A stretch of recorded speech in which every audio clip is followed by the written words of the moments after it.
Today on the show, we'll be discussing Rockstar's recent apology to customers, fans, and players that's really just a non-apology apology, and we'll also get into why that's the case once we break down what they wrote. This isn't an apology to Red Dead fans, but instead to everyone who was basically scammed into buying the GTA Trilogy Definitive Edition, which had so many red flags going into it. For example, like Rockstar intentionally not showcasing any gameplay, and the closest glimpse players got of the game were some GIFs shared 12 hours before release. You'll be able to see a lot of blame shifting here, a hollow PR corporate response to a massive backlash that I think many people thought they justifiably received, and now they want to memory hole this whole thing and basically just give out a few incentives to either get some more money out of people or give some freebies to folks to keep them quiet. So let's get into it all. If you enjoy this video at any point, or if you just find it helpful, let me know by dropping a like on it, and if you want to stay up to date with everything Red Dead Redemption 2 and Red Dead Online, consider hitting that subscribe button with your bell notifications turned on.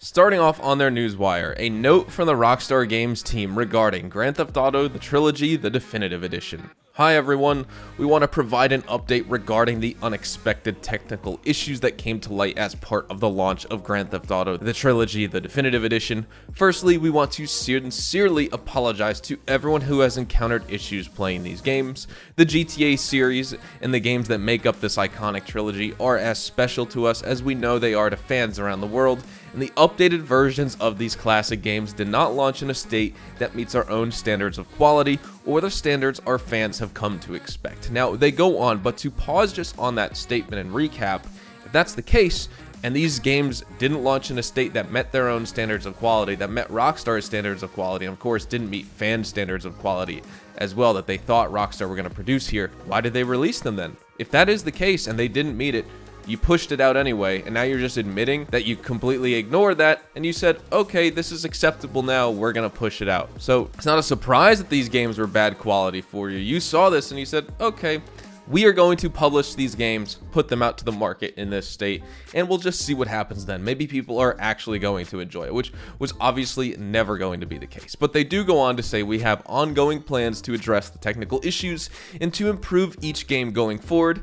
With each planned update, the games will reach the level of quality that they deserve to be. Will they though? I'm not too sure, because it seems like the word that's coming out on these games now is that it was all just AI upscaling for the game, responsible for the improvement graphics and textures, etc., with different assets used from the Unreal Engine store for game developers to have made this game, and that these games are actually just the mobile ports of the original games which had the AI upscaling on them now. So was there really a lot of developer work involved with these in the first place, or was it all just computer AI upscaling of all these things? And now that they're going to fix it on themselves, I guess they're going to need to start from the ground up, because this seems like a massive mess that they're going to be dealing with here. But as they say, they're going to resolve those technical issues with future updates.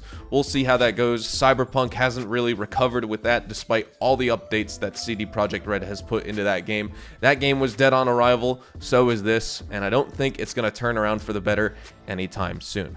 Now they move on to say a new title update is on the way in the coming days for all versions of Grand Theft Auto, the Trilogy, the Definitive Edition, that will address a number of issues and will update everyone as soon as it's live. Hopefully that's the case, because when there were problems, like for example we discussed on the channel recently, where the Rockstar Games launcher went down for over 24 hours at that point, and they said that they would provide updates on when that launcher was going back online, so for everyone who bought the game on the PC platform for the Rockstar Games launcher, they couldn't play it, and it looked like a rug pull to them, because the Rockstar support page on Twitter and Rockstar Games as an official page on Twitter itself, or any social media channel that they can get in contact with people through, they didn't announce any problems with the Rockstar launcher. They didn't say there were any issues, and they certainly didn't say that there was planned maintenance, which supposedly was the case, which a lot of people are saying they lied about as well. And if that was the case, they shouldn't have brought it up 6 hours later. That should have been an announcement before any of this happened in the first place. So will they update everyone as soon as it's live?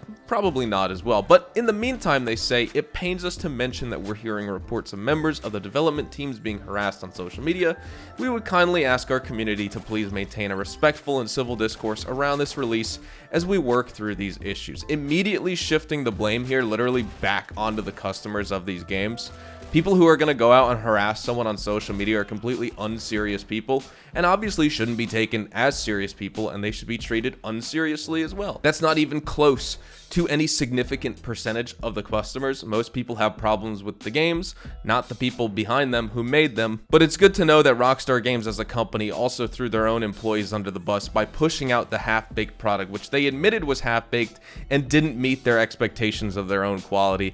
And they let all the developers catch the flack because they went silent for a week before they published this apology out to everyone. They should be apologizing to their employees and their developers as well on this. While one of the goals of the definitive editions was to allow players to enjoy these games on modern platforms for many years to come, we also understand that some of you would still like to have the previous classic versions available for purchase. Yes, they removed these from the store a couple weeks ago so that everyone would have to buy the remastered versions in order to play these games in the first place. And me, never owning a copy of San Andreas or Vice City or GTA 3 for myself personally, I bought the remastered trilogy definitive edition to have the excitement of go through these games for the first time, but I'll be able to do it in the remastered way, and that would be a unique position to play these games. But I refunded this day one when the launcher was down for the immediate 24 hours following the release of this game, and I couldn't even access it, so I requested a refund.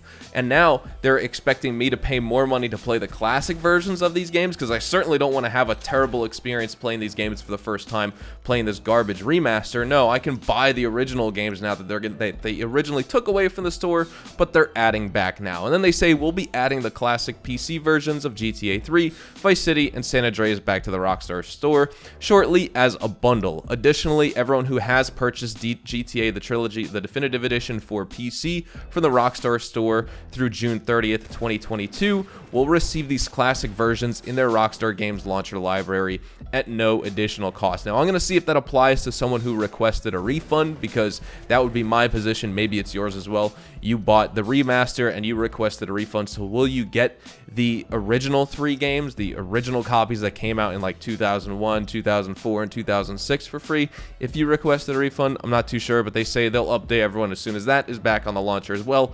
Once again, we'd like to thank everyone for their patience and understanding while we work through these updates to ensure these games meet everyone's justifiably high standards. Yes, I think that is a key point right there. Everyone has justifiably high standards, and these were objectively very poorly made games, whether it was because it was left to AI to upscale textures and people actually weren't in charge of creating new assets for the game.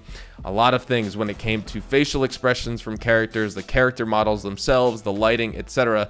The biggest and the most positive things about the trilogy, the definitive edition, basically these remasters, is the lighting in the game in certain scenes, and then when it comes to the foliage, which really isn't thanks to anything but the Unreal Engine store assets which they used for these games. That doesn't come down to anything that was actually made for this game specifically for the remaster. So really what we're looking at here is, I would say this has been the biggest disaster of the decade for Rockstar Games specifically, and I said this over on my Twitter as well.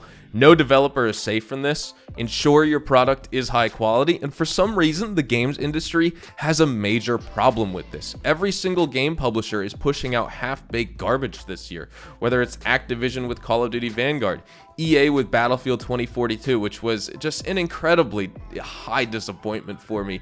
128 players in that game was a total gimmick. You have these wide open maps with no detail, no cover, and they spent 3 years on that. It's just really depressing to see all this stuff coming. All these really awesome franchises, Call of Duty, Battlefield, GTA, which are supposed to be getting a lot of work done for these new releases, and everything just turned out to be trash. It's really disappointing. So I think with that said, we're going to wrap things up right there. Hopefully you all enjoyed the video today, and if you did, hopefully I earned your like on it. And of course, if you are new to my channel and you want to stay up to date with all the best Red Dead Online content and Rockstar Games content, consider hitting that subscribe button so you don't miss out on a single thing. If you guys want to follow me over on Twitch, Twitter, and Instagram, those are the best places to get connected with me outside of YouTube. And with all that being said, I hope you have a fantastic day, and I'll see you guys in the next Red Dead Online video tomorrow. Adios, amigos.